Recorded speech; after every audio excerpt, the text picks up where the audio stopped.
चाकर राखो जे श्याम मन नो कर राखो जे श्याम मन चाकर राखो जे श्याम मन नो कर राखो जे हरे हरे नित बाग लगाओ बिच बिच राखूं क्या रे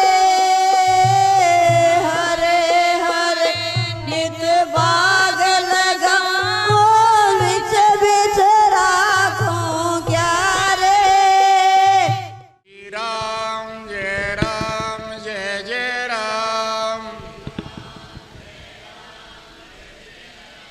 श्री राम जय जय राम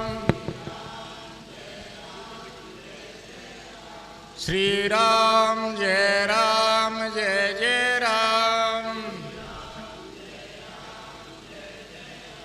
श्री राम जय जय राम श्री राम जय जय राम श्री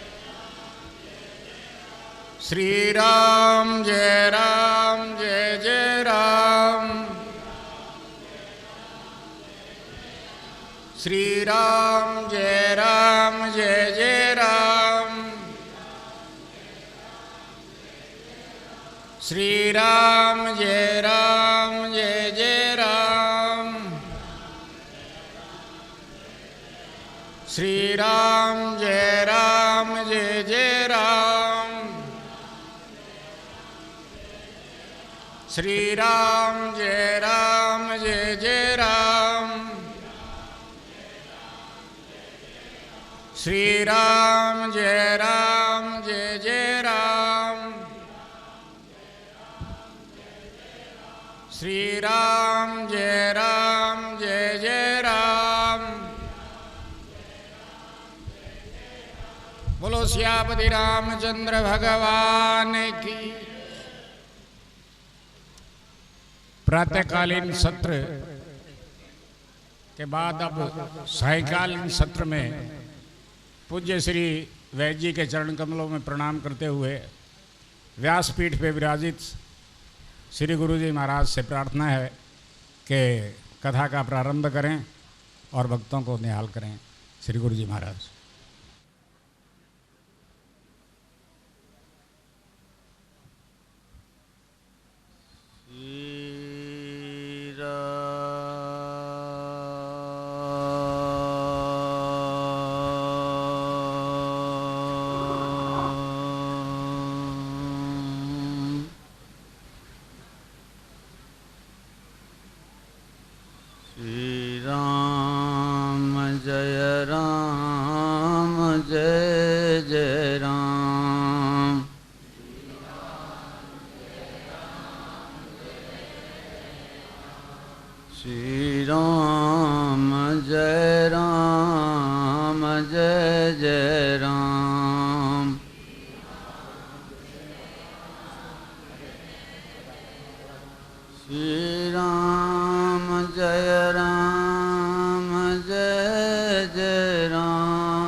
बोलिए श्यावर रामचंद्र भगवान की जय। वर्णानामर्थसंगानां रसानां छन्दसामपि मंगलानां च कर्तारो वन्दे वाणी विनायको सकल विघ्नो व्यापिनी तेहि राम सुकृपा बिलो कहीं जेहि इसलिए मामवलोकय पंकज लोचन मामवलोकय पंकज लोचन कृपा विलोकिनी शोच विमोचन माम विरक्षय रघुकुल नायको द्रतवर चापरुचिर कर सायको। जय जय जय हनुमान गोसाई करहूँ कृपा गुरुदेव की नाई। बोलो सियावर रामचंद्र भगवान की जय। पवन सुत हनुमान की जय। उमापति महादेव की जय।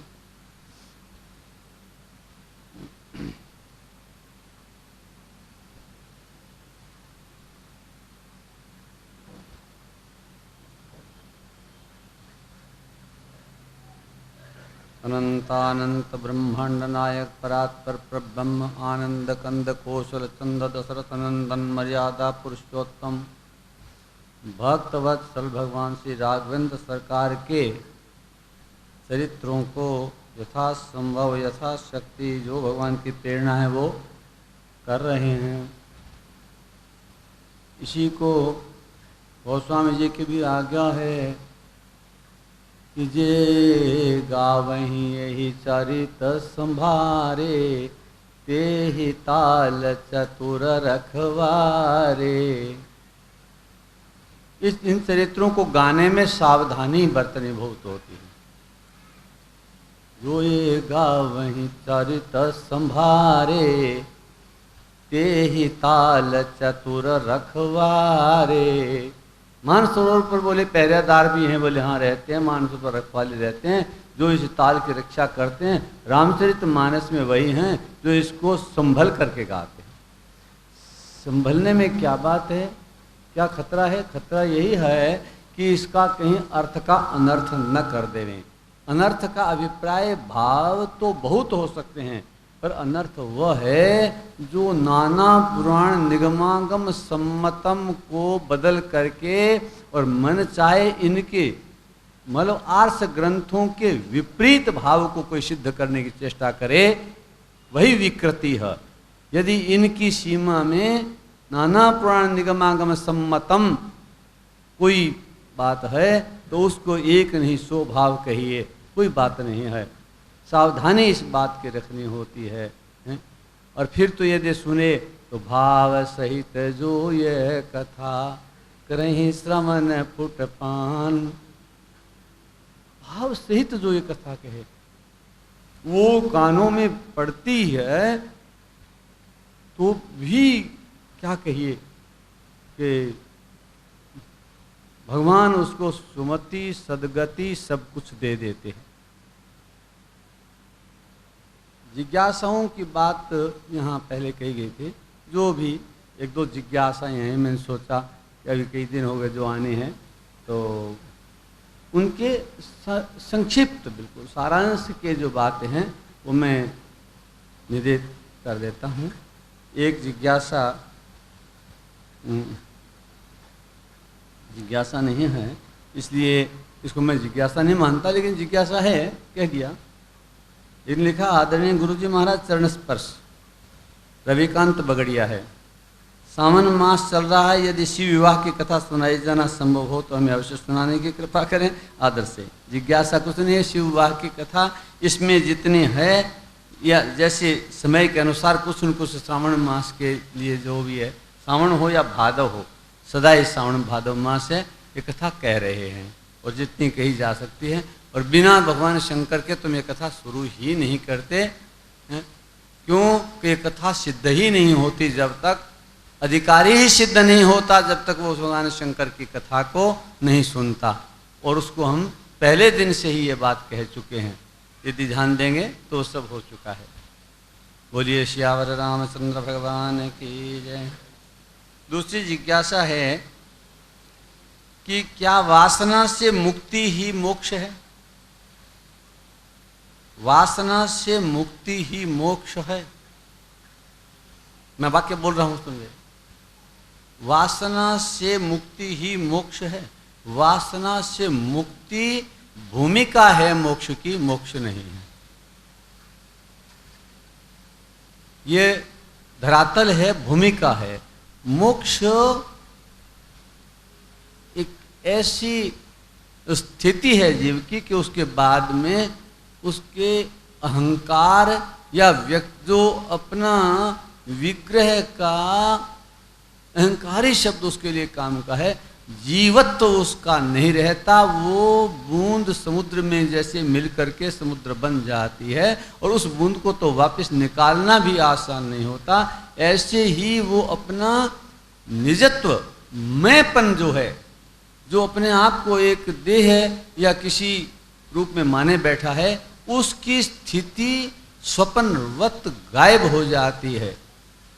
जैसे स्वप्न में कोई वस्तु देखी, अच्छी लगी या बुरी लगी, लेकिन जागने के बाद उसको, उसके अवशेषों को खोजो तो मिलते नहीं हैं।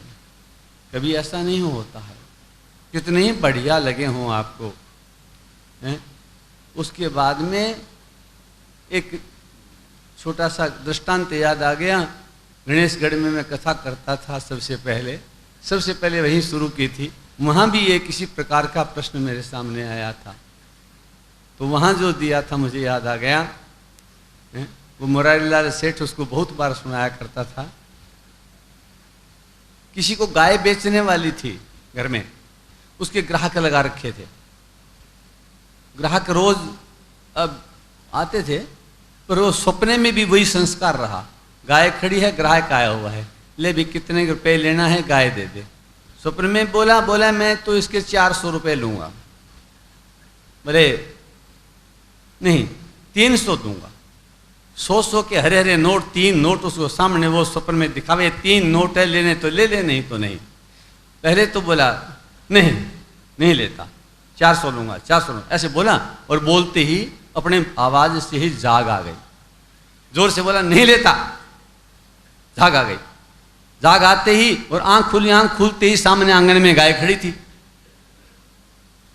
तो वापिस आंख मूंद के कहता है यार गाय तो यहीं खड़ी है, क्या जाता है? आंख मूंद के कहता है अच्छा चला जा यार, 300 ही ला।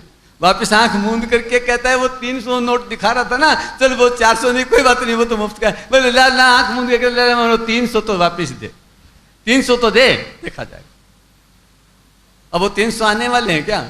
या 300 का वो व्यक्ति जो लिए खड़ा था वो ढूंढने से मिलेगा क्या? तो जो स्वप्न की अनुभूति है, अच्छी भी लगे चाहे, किंतु उसको वो उसके अवशेष नहीं मिलते। स्वप्न में बिल्डिंग देखे और वो बिल्डिंग नहीं मिली तो उसके खंडहरे मिल जाएंगे, ऐसा नहीं होता, वो तो गायब हो जाता। इसलिए इस सृष्टि में, माया में जीवन की जितने कोटि कोटि जन्मों की भी वासनाएं हैं, वो जिस क्षण मोक्ष होता है उसके बाद में इसके अवशेष भी नहीं रहते, कुछ नहीं रहता।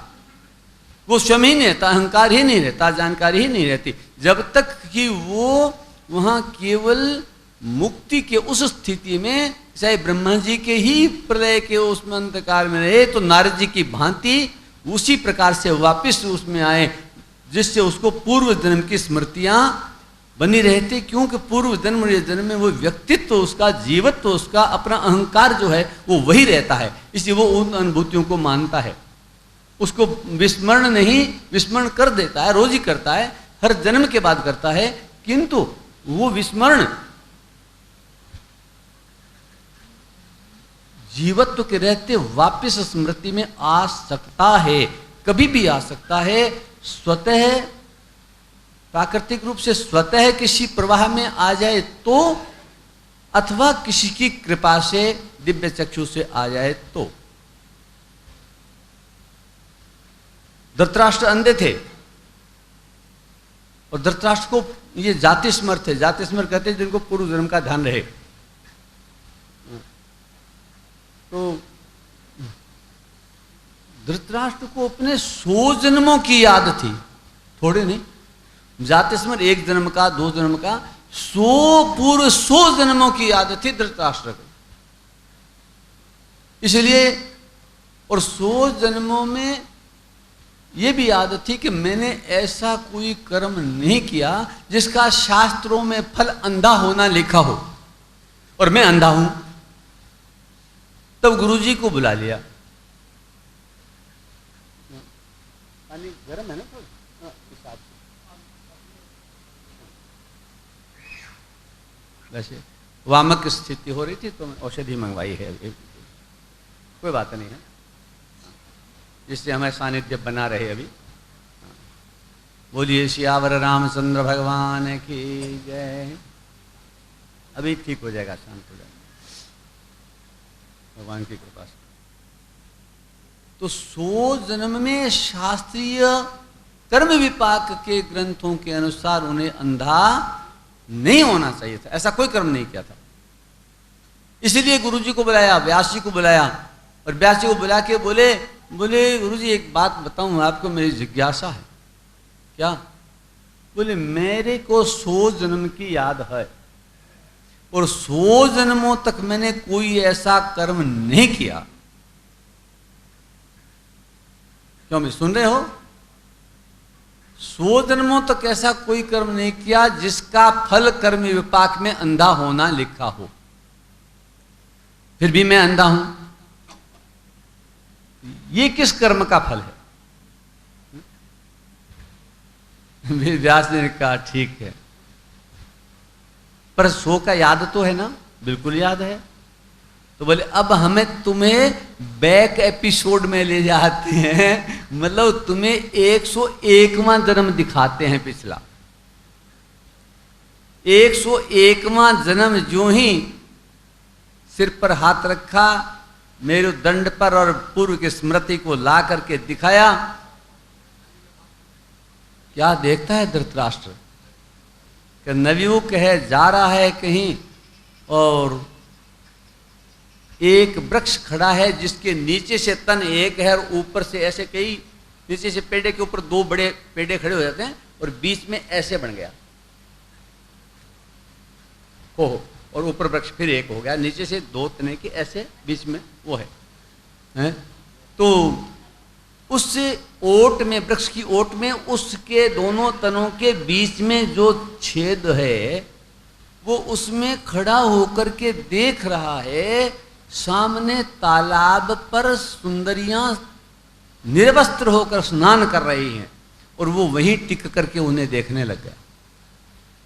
उसको उसमें रस आने लगा, उन निर्वस्त्र स्त्रियों को देख के देखने लगा। और अंधा था तो भी आंख मूंद ली। बोले गुरुजी बस करो, बस करो, मत दिखाओ, मत दिखाओ, देख लिया। बोले कोई बात नहीं, याद आ गया? हाँ आ गया। इसका फल 100 जन्मों की याद है, उसमें कभी भोगा? बोले नहीं भोगा। तो किसी भी जन्म का तुम्हारा हो जाएगा। अब तुम्हें याद आ गया कि तुम्हें अंधा होना चाहिए? कहा हाँ, तो उस कर्म फल का भोग दे रहे हैं। स्मृति कितनी दूर तक की रहती है, विस्मृति कितनी दूर तक की रहती है। ये तो वासनाएं कितने जन्मों की अंतःकरण में एक ऐसा, ये जैसे कंप्यूटर में आज कर, इसकी ऐसी कैपेसिटी एक है जीव के अंतःकरण में, चित्त की, जो बहुत गंभीर है, और मनुष्य जीवन में ही आकर के वो साफ हो सकती है, अन्यथा साफ अन्य जीव की योनियों में नहीं होती। युग बीत जाए चाहे। और वासनाओं को समाप्त 3 ही प्रकार से किया जाता है। कर्म जिसको कहते हैं, अपने कर्म के जो अच्छे या बुरे जो भी हैं, उनको समाप्त करने के शास्त्रों में 3 ही विधियां हैं।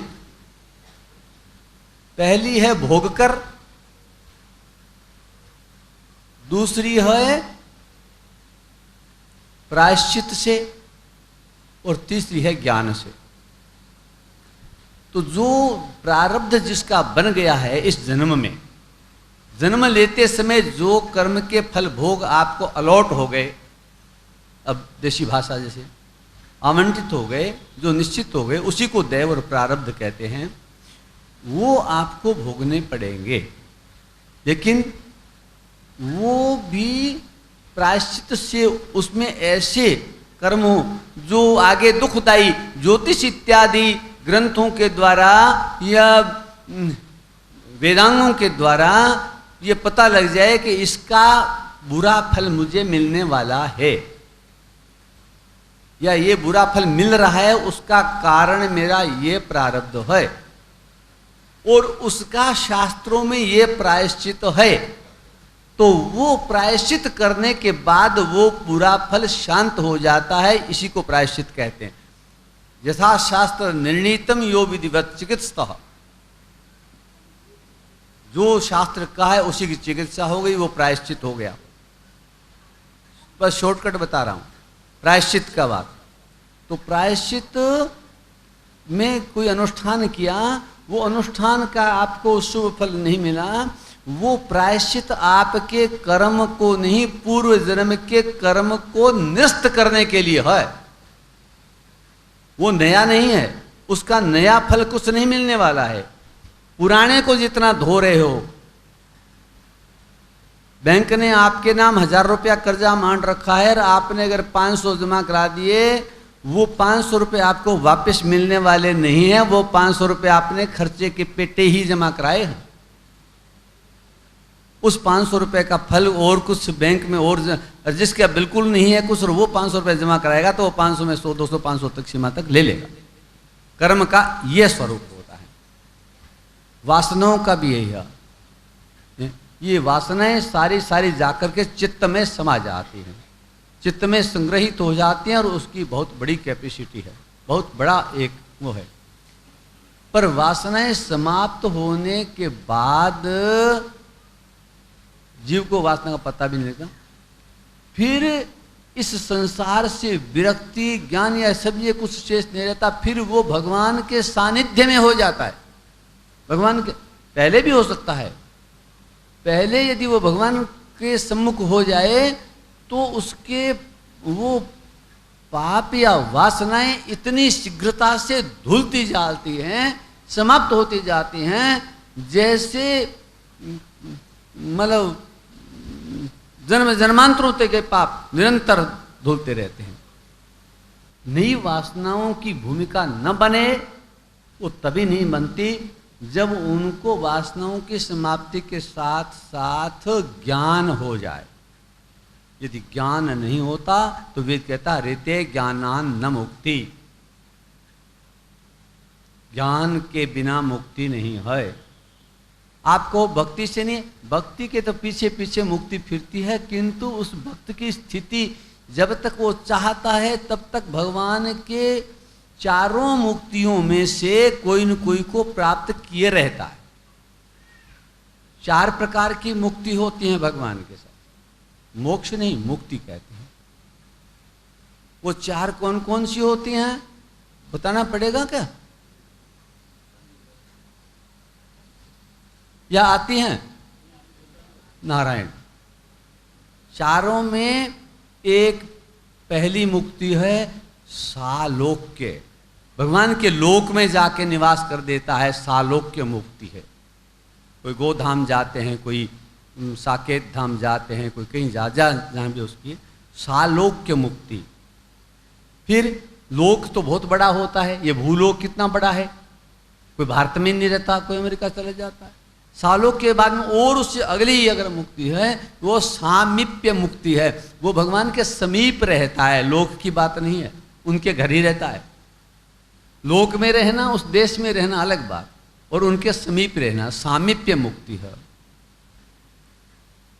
और तीसरी बोले वहां ड्रेस कोड में भगवान के पार्षद बन जाता है, भगवान के पार्षद में और भगवान के रूप में कोई अंतर नहीं होता, विशेषज्ञ ही जानते हैं कि ये कौन है, वो सारूप्य मुक्ति है। भगवान का ही रूप उसको धारण हो जाए, वही चतुर्भुज रूप धारण करके वो रहता है, भगवान का पार्षद बन जाता है, भगवान के ही स्वरूप में रहता है केवल, वो सारूप्य है। और चौथी सायुज्य मुक्ति है, इसलिए वो उनसे भगवान के युक्त ही रहता है। और युक्त रहने का अभिप्राय उनका कुछ समय जो वासनाओं को धोने का है उसको अवसर देख करके भक्त के उस अवसर को जान करके भगवान धो देते हैं और तब ज्ञान की स्थिति देते हैं, उस ज्ञान की, सामान्य ज्ञान की नहीं, उस ज्ञान की जिसके कारण उसका अहंकार समाप्त हो जाता है। और अहंकार समाप्त होने का अभिप्राय उसकी एग्जिस्टेंस ही नहीं रहती, फिर किसकी स्मृति और किसकी विस्मृति कोई है नहीं। वो फूटा घट जल जल ही समाना, यह तत्कथऊ कहानी। पानी में घड़ा रखा हुआ है और पानी भरा हुआ है, कबीर जी कहते हैं। वो घट में, जल में घट और घट में जल है, बाहर भीतर पानी और फूटा कुंभ फूटा घट जल जल ही समाना, यह तत्कथऊ कहानी। दृष्टांत दिया उन्होंने। वासनाएं, देखिए एक उदाहरण रामचरितमानस से आपको ये दूं मैं। विभीषण जैसे भक्त भगवान के, विभीषण को एक बार थोड़ी सी देर के लिए, ये सेंसिटिव बहुत होते हैं, थोड़ी सी देर के एक क्षण के लिए रावण ने जब लात मारी और नीति की बात कहते हुए सुनी नहीं, कोई न समझ में आने वाली बात नहीं, लात मारी, बोले तुम पितु सरिसा भले ही मोहि मारा, मारने का कोई दुख नहीं, तुम बड़े भाई हो, तुम पितु सरिसा भले ही मोहि मारा, लेकिन राम भजे हितनाथ तुम्हारा, फिर भी नहीं। अब देखो जीव है कहीं आया, बोले अब ये जो अंधकार है समझ में आने के बाद, ये इस सत्ता का है, ये दोष इस गद्दी का है, बड़े भाई के नाते नहीं। अब वो फिर भी कहा इसको बाहर फेंक दो, निकाल दो। तो आया कि अगर आज ये शासन मेरे पास होता तो बड़ा भाई भी मुझे ऐसे नहीं कहता। एक क्षण के लिए आया और वहां से वापस जब सामने भगवान के सम्मुख हुए तो बोले बहुत अच्छा हुआ, बहुत अच्छा हुआ। सुग्रीव को बाली ने इतना मारा कि दुख से तर कह रहे थे, मैं ये प्रभु सुग्रीव मेरा भाई नहीं है, मैंने आपको बताया था, बंधु न हो या मोर यह काला, ये मेरा भाई नहीं, मेरा काल है। भगवान ने कहा कोई बात नहीं। जब मार दिया, सुग्रीव को राज्य मिल गया और भगवान राम के स्वरूप का अंतःकरण में जो दर्शन होने लगा कि ये क्या है, तब सुग्रीव ने कहा बाली मेरा शत्रु नहीं था, काल नहीं, शत्रु भी नहीं था, बाली मेरा बड़ा भाई था और वास्तव में उस बड़े भाई की ही कृपा रही। अगर वो बड़ा भाई मुझे ऐसे न मारता, ऐसे मुझे न करता, बोले बाड़ी बड़ा हितैषी था हमारा। और फिर भगवान राम को कहते हैं, भगवान मेरे मन में बाली के प्रति मैंने आपको एक बात कही थी कि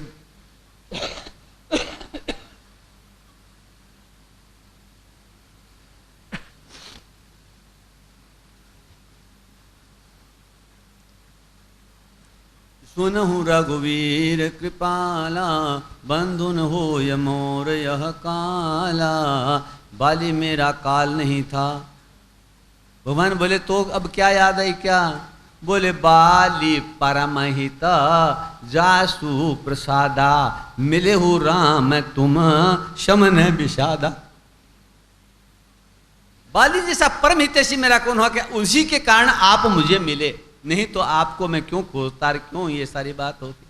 बाली परमहित जासु प्रसादा। अब विभीषण राम जी के पास आए, आते ही राम जी ने कहा, बोले वहां से चले थे मार खा के, मन में क्या एक बात आई थी, अगर ये गद्दी मेरे पास होती तो क्या होता, कुछ नहीं होता। आते ही राम तिलकते ही सारा, आते ही और काम बाद में समुद्र का जल मिलाया और लंका के राज्य का तिलक विभीषण को सौंप दिया। और संबोधन कर दिया, सीधा डिग्री दे दी। ते ही राम तिलक ते सारा, कहू लंकेश सहित परिवारा। अब लंकेश हो ना, नहीं यही सोचता नहीं अगर मुझे गद्दी हो दे, बोले अब तुम लंकेश हो। कहू लंकेश, कहू विभीषण नहीं, कहू लंकेश सहित परिवारा, कुशल कुठार बास तुम। लंकेश तो हो, तुम्हारा वास गलत जगह हो गया था। विभीषण ने बड़ा पश्चाताप किया। विभीषण ने कहा जो मन में आई थी वो गलत थी, अच्छी नहीं थी, चलते चलते भी कितनी खराब हुई। हाथ जोड़ करके भगवान से कहा, बोले भगवान ये क्या कर रहे हो, क्यों? बोले झूठ भी नहीं बोल सकता आपसे, ये क्या फल मिल गया मुझको? बोले और कछु प्रथम, इच्छा तो हुई नहीं थी, इच्छा तक तो बहुत दूर होता है, अंदर खाने में जो बहुत गहराई में होते हैं, स्पृहा कहते हैं, वासना कहते हैं। उर कछु प्रथम वासना रही, थोड़ी सी वासना हृदय में आई थी, पर प्रभु पद प्रीति सरित सो बही। भगवान के चरणों में प्रेम की तरफ मुंह करती वो सारी बह गई। भगवान मुस्कुरा दिए, बोले अब तो तिलक कर दिया। बोले मैं समझ गया हूं तेरी बात। यद्यपि सखा तब इच्छा नहीं, वो वासना इच्छा के रूप में नहीं आई, लेकिन वासना के रूप में तो पड़ी रहेगी। बोले क्यों पड़ी रहेगी? मैंने कहा बही। बोले बही तो नष्ट नहीं हुई। नदी में कोई बॉल गिर दे, नदी में कोई चीज गिर दे तो बह करके अगले गांव तक चली जाएगी, तीसरे तक चली जाएगी, समुद्र में जाएगी, पर बहना नष्ट होना नहीं है। किसी पदार्थ का बह जाना तुम्हारे हाथ से परे निकल गई, लेकिन अब बही कहां गई, कहां वो? जहां तुम गए वहीं गई, इसलिए मेरे पास आ गई। आ गई, मैंने तुम्हारा उसको नारियल फोड़ के दे दिया। नारियल बह गया, मेरे पास पहुंचा, मैंने तुम्हें फोड़ के दे दिया, अब ये पड़ा तुम्हारा, संभालो। यद्यपि सखा तब इच्छा नहीं, पर मम दर्शन अमोघ जग माही। इसलिए उसको खत्म करना था, और अब तुम्हें दे दूंगा तो भोग करके खत्म हो जाएगी। दशरथ महाराज ने अंतिम समय तक मनुष्य शत्रुपा के रूप में, मैं वासनाओं की बात समझ आ रहा था, अंतिम समय तक महाराजा दशरथ ने वरदान मांगा, भगवान ब्रह्म को पुत्र रूप में मांगा, लेकिन मांगते समय भी, वरदान मांगने के बाद में भी पीछे से थोड़ी सी बात आई कि हमने मांगा तो सही, लेकिन कुछ बात रह गई हमारी।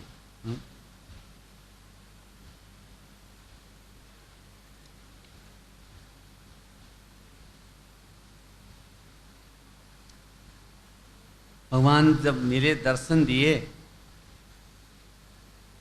तब भगवान ने कहा था मनु शत्रुपा को कि बोले कृपा निधान पुनि अति प्रसन्न मोहि जान, मांगू बर जोई भाव मन महादान अनुमान। तो मांग लिया, दान शिरोमणि कृपा निधि, नाथ कहूँ सति भाव, चाहूँ तुम ही समान सुता, प्रभु सन कवन दुराव। भवन का आप सरिस खोजूं कह जाई, नृप तव तनय होव में आई। अब मान लिया, कौशल्या को भी वरदान दे दिया। बंदी चरण मनु कहीं बहुरी, बात वरदान मांगा, वरदान दे दिया, बात खत्म हो गई। लेकिन कौशल्या को कहा, कौशल्या ने कहा कि नहीं महाराज, मतलब जो बरनाथ चतुर नृप मांगा। राजा के रानियां कई होती हैं, इसलिए कहीं खतरा हो, इसलिए आपने राजा को पुत्र होने का वरदान दिया है, लेकिन वो पुत्र मेरे से हो, मैं भी रानी हूं। तो वरदान तो वो का वही हुआ। जो बरनाथ चतुर नृप मांगा, सोई कृपाल मोहि अति प्रिय लागा। वही मुझे प्रिय लगा है। भगवान ने कहा ठीक है। सुनि मृदु गूढ़ रुचिर वर रचना, कृपा सिंधु बोले मृदु वचना। जो कछु रुचि तुमरे मन माही, शब्द नहीं दे सके हो तो भी इस समय तुम्हारे मन में जो बात कहना चाह रहे हो, तुम्हारे मन में जो है, मैं सो दीन सब संशय नाही। दशरथ जी फिर दशरथ जी के मन में जो है तसल्ली नहीं हुई, हो गया, सब कुछ हो गया, मन में है उसको भी दे दिया। लेकिन बंदी चरण, ध्यान दीजिए, बंदे चरण मनु कहू बहोरी, बात खत्म हो गई। अब दोबारा प्रणाम करके, अभी पेट नहीं भरा, दोबारा बात कर रहे हैं। अब क्या, बंदी चरण मनु कहू बहोरी, अवर एक विनती प्रभु मोरी। एक और विनती है, एक और विनती है। वो क्या विनती रह गई? बोले सुत विषय तव पद रति हो। मैं तुम्हें भगवान नहीं समझूं, असली आनंद तब आएगा।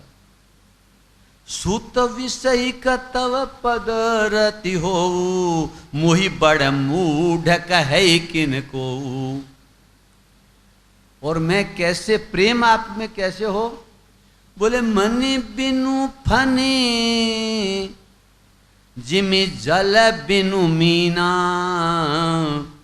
और मम जीवन तिमि तुम ही अधीन।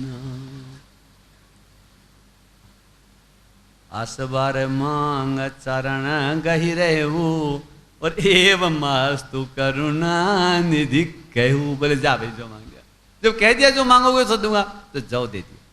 यही कारण था कि दशरथ जी तड़फ तड़फ करके मरे। ब्रह्म जिन के यहां अवतरित है, ब्रह्म जिन का पुत्र है, और वो हा पुत्र करके और वनवास में भेजने के बाद में दशरथ जी की जो मतलब क्या स्थिति रही है, मनी बिनु फनी और जिमु जाल बिनु मीना। बिना पानी के मछली तड़फ करके मरती है, ऐसे मरूं मैं, ऐसे इतना प्रेम हो। भगवान ने कहा ठीक है, तो भगवान फिर पानी तो निकल गया, भगवान तो वन में चले गए, और दशरथ जी महाराज कितने तड़प तड़प करके मरे। मांग लिया था। भगवान कहते हैं जो कोई मांग लेवे, दुख मांग लेवे, मैं न दूं, क्या पता उसकी यही इच्छा हो। भक्त बड़े विचित्र होते हैं, भगवान का अवतार ही उनके, मैंने कहा था ना, सो केवल भक्त नहीं तो लागे। बड़े विचित्र विचित्र कथाएं हैं। कुंती ने दुख मांग लिया, महाराज दशरथ ने मछली की तरह से तड़प करके मरना मांग लिया। ये कोई, मार्कंडेय जी ने महाप्रलय देखने की इच्छा हो गई, महाप्रलय देख के मांग लिया, महाप्रलय दिखा दो। मतलब क्या मन में आया कि ऐसी ऐसी बातें जो सामान्य जीव के लिए दुखदाई कोई कम नहीं होती हैं, सोच करके आज दशरथ जी के दुख को सुन करके भक्त लोग दुखी हो जाते हैं, और उन्होंने मांग करके लिया था। ये इसके कारण होते हैं, आज नहीं बताएंगे, विचार करना आप बुद्धिमान हो, कभी समय मिला तो बताएंगे ये सब ऐसा क्यों होता है। बहुत गंभीर बात है। तो इसीलिए रावण को मारा भगवान ने, और रावण के लिए देवता खड़े थे, दशरथ महाराज खड़े थे, और क्या देखा, कतासु तेज प्रभु बदन समाना। रावण से तेज निकला आत्म तत्व, और प्रभु बदन भगवान के मुंह में समा गया।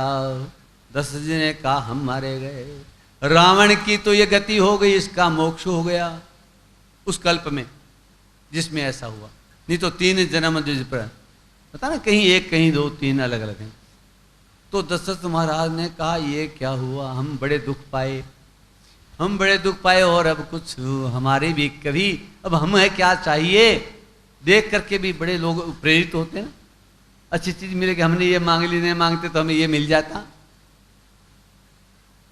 तब दशरथ महाराज आए और आकर के उन्होंने भगवान राम से कहा, बोले मैं तो मारा गया, मैंने आपसे जो मांगा था सारा मिल गया, और दुख भी नहीं है मुझे कहीं, पर वैसा दुख तो याद करके भी रहता क्या, वैसा दुख तो मैं न पाऊं, तो मेरा कोई उपाय।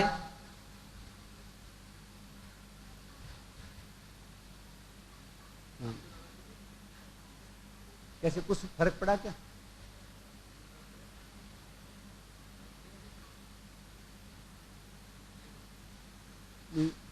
वृद्ध शरीर है, बहुत श्रम हो गया, इसलिए उल्टी जैसे आ रहे हैं, वामक स्थिति हो रही है, मतलब जी घबरा, कोई बात नहीं, इसे थोड़ा विश्राम वहाँ लेटा के करवा देंगे।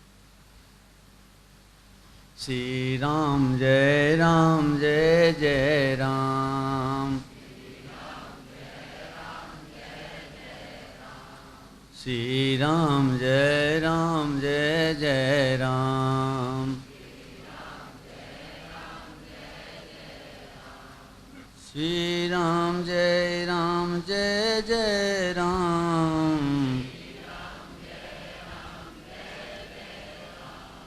श्री राम जय राम जय जय राम। बोलिए श्यावर रामचंद्र भगवान की जय।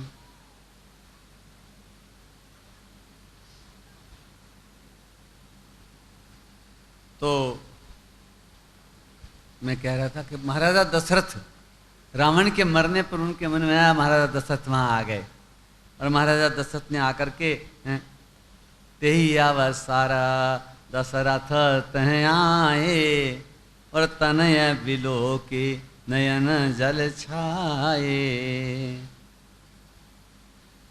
भगवान ने कहा आपके आशीर्वाद से सारा काम हो गया भगवान, मतलब आपने जो सोच रहे थे मेरे को का दुख होगा, वो कोई कष्ट है नहीं। भगवान के लिए कहते हैं उस समय दशरथ जी को सब कुछ भोग चुके, मांग चुके, उनकी स्थिति कोई आगे जन्म लेने की नहीं है। पितई चितई पितई चितई दीनु दृढ़ ज्ञाना। अब इस समय भगवान ने पिता को देख करके और फिर दृढ़ ज्ञान दिया, रिते ज्ञानान्न मुक्ति। अब वहां पित हूं चितई दीनू दृढ़ ज्ञाना, और ज्ञान दिया। ये दशरथ जी की स्थिति हुई।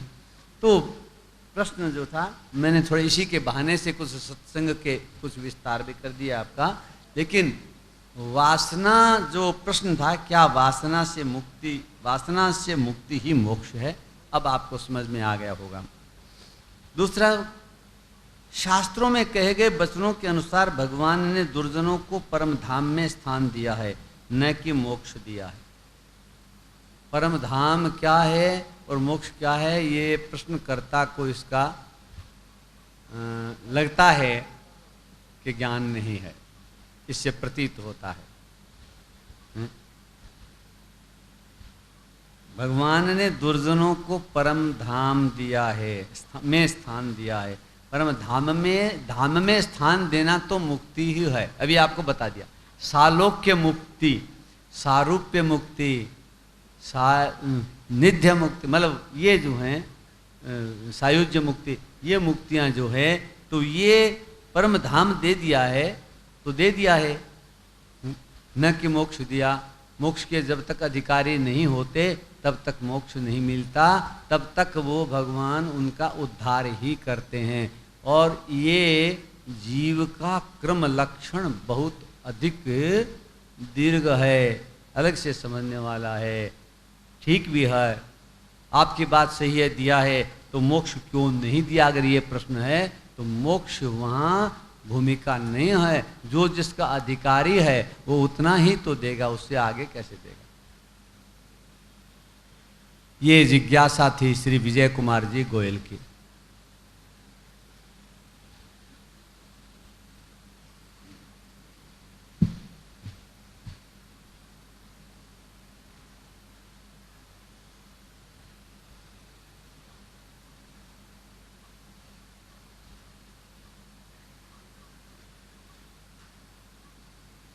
एक जिज्ञासा का पत्र और है। इसमें कुछ जिज्ञासाएं का समाधान मैं साथ साथ करता रहा हूं, लेकिन फिर भी एक आध अब और दूसरा अधिक समय लेके थोड़ा सा दे देंगे। जिज्ञासाएं ऐसे हैं। रामचरितमानस में कुछ चौपाइयाँ हनुमान जी ने पूर्ण की थी, वो कौन कौन सी हैं? सभी या उदाहरणार्थ जानना चाहते हैं। ये रतनलाल गणेश गढ़िया हैं। हमने उदाहरण दे दिया है और कुछ कई उदाहरण आपको पहले पूर्ण हो गए हैं। इस जिज्ञासा का समाधान हो चुका है। दूसरा, श्री राम जन्म के बाद नांदीमुख श्राद्ध हुआ, जबकि इस लोक में पूर्व में होता है, बाद में करने का क्या रहस्य है? समझ गए होंगे कर्मकांड कब से। नांदीमुख श्राद्ध करी जात कर्म सब कीन, ये कहा है। इस काम को कई तरीके से इसके अर्थ निकलते हैं, साथ में आप समझ भी लीजिए। नांदीमुख श्राद्ध इसलिए होता है कि धार्मिक वह कार्य जिसमें अशुद्धता, अशौच बाधा न करे, इसके लिए एक कर्मकांड की व्यवस्था है जिसको नांदीमुख श्राद्ध कहते हैं। जिसका पूर्व में पता है, यह संदेह हो, जैसे अपने ये कथा शुरू करने लगे तो इस कथा में, कथा शुरू करने से पूर्व में 10 दिन पूर्व में ही यहाँ के व्यासपीठ का आपने जो व्यक्ति चुना, तो मैंने 10 दिन पूर्व यहाँ नांदीमुख श्राद्ध करके फिर यहाँ आया था, जिससे कहीं इस कथा के भीतर कोई ऐसा समाचार जन्म मृत्यु का न आ जाए, जिससे अपने कथा में कहीं शास्त्रीय मर्यादा से अपवित्रता रहे। ये जब किसी के संतान होने वाली है, 9वां महीना चल रहा है, 10वां चल रहा है, तो इस समय है, उस समय में पहले करवाया जाता है, ठीक है। किंतु यदि संयोगात पहले न हुआ हो तो नालक छेदन से पहले नांदीमुख श्राद्ध कर दिया जाता है। नालक छेदन से पहले नांदीमुख श्राद्ध कर दिया जाता है। ये बहुत लंबा चौड़ा काम नहीं है, बहुत सारांश में सांकल्पिक काम है, और उसके बाद जात कर्म करने की कोई निषेध नहीं है। नालक छेदन में कुछ समय लिया जा सकता है, इसलिए नाल छेदन से पहले, जैसे पूर्व में कितना ही करवा दिया वो, और जन्म के बाद नाल छेदन से पूर्व भी नांदी श्राद्ध किया जाता है। दूसरा,